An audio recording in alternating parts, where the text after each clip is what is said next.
Hello everyone, welcome back to my channel SciShasTech. This is Amok Kalima. If you are new to my channel, please like, share, comment and subscribe my channel and press the bell icon for the latest updates.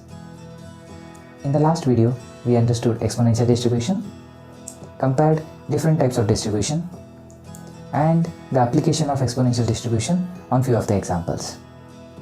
In today's video, we will understand confidence interval, compare confidence interval with confidence levels, understand sampling error, importance of confidence interval, and few of the examples of confidence interval.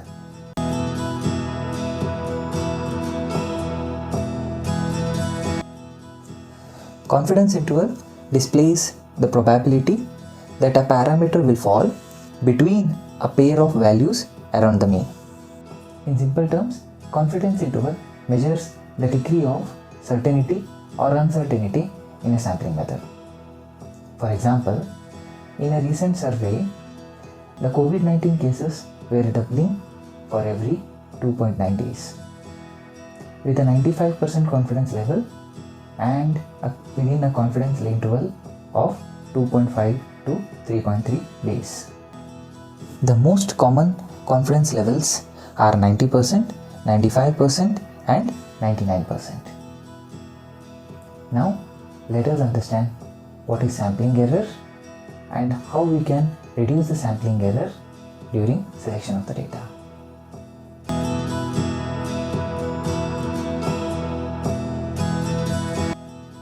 Sampling error occurs due to two reasons. When analyst does not select a sample which represents entire population. In simple terms, if the sample size is small. For example, in our example, the sample size A, B and C are small samples which does not represent the population. During that condition, there is a sampling error. Similarly, if the results of the sample does not represent results of the entire population. For example, if we have the variation in the data. In our present case, we have values of 1, 2, 5, 6 and 7 in the population. Whereas the chosen sample contains 1 and 5, which does not represent the variation of the population. Now, how to curb this sampling error? Sampling error can be curbed using two techniques. By randomizing sample selection, which means select randomly from the population data and increasing the number of observations. That is, taking the sample size larger so that it can represent the entire population. As we have understood the sampling error, now let us understand the core difference between the confidence level and confidence interval.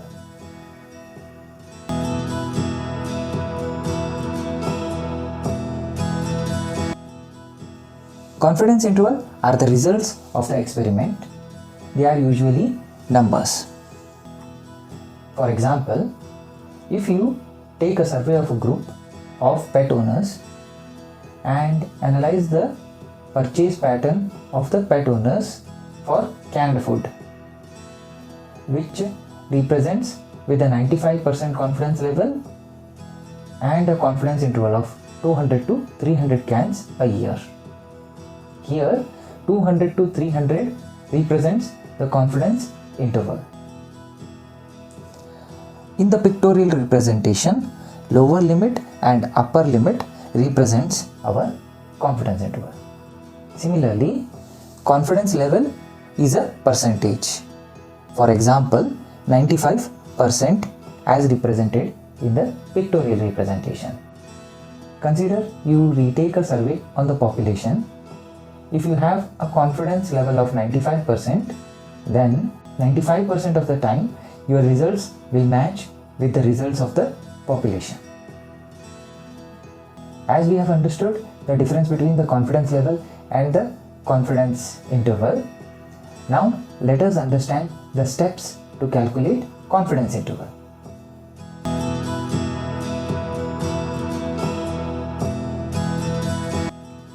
There are 4 steps to find confidence interval. In step 1, we choose the population statistics. Population statistics here represents mean, median, mode, etc. For example, if you want to identify the mean time for vanilla flavor lasting in the ice cream, here mean represents the population statistics. In the step 2, you find its sampling distribution.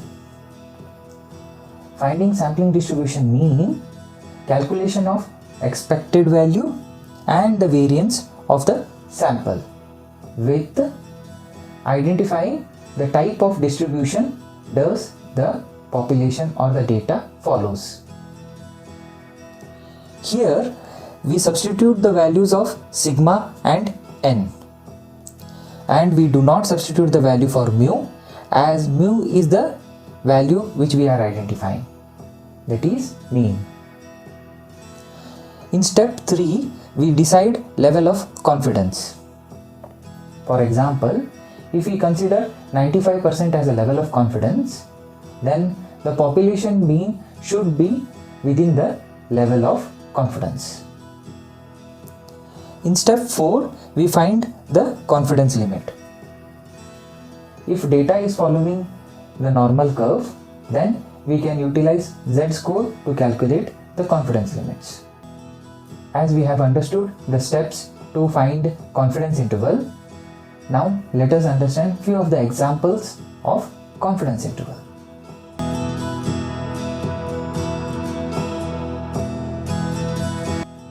We have 2 examples of confidence interval.